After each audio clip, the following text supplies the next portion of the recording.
Welcome to my channel. Today we're going to be doing 7 beginner friendly crochet stitches. Stay tuned.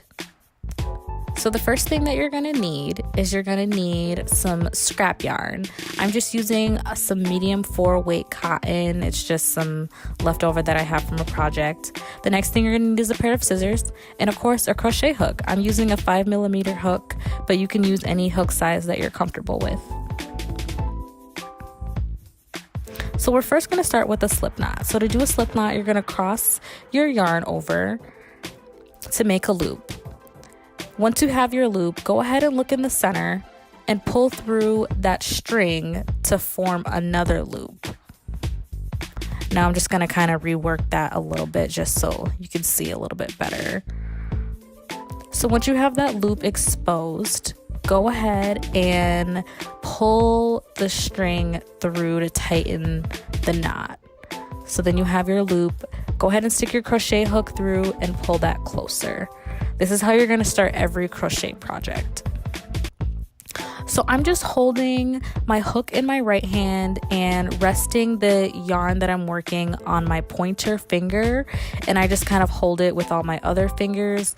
The main important thing is that you just want your tension to be comfortable for you. So I kind of hold the free strand down and kind of work my pointer finger until I feel like I'm comfortable. So you don't want your tension to be too tight or too loose. You just want it to be within reach so it's easy when you're working your stitches.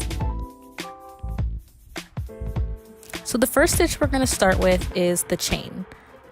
So to do the chain stitch, you're going to yarn over, so wrap the yarn around the hook, and you're going to pull up another loop.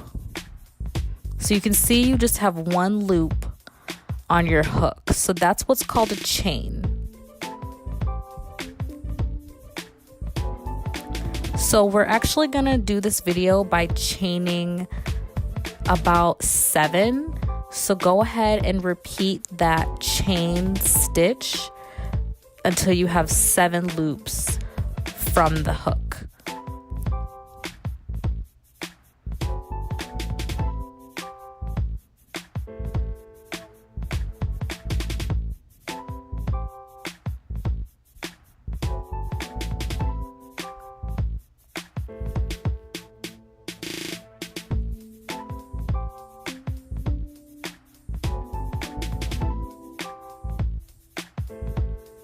So I'm just double checking to make sure I have about 7. That looks good. You want your chains to be pretty evenly spaced apart, and you want them to look neat.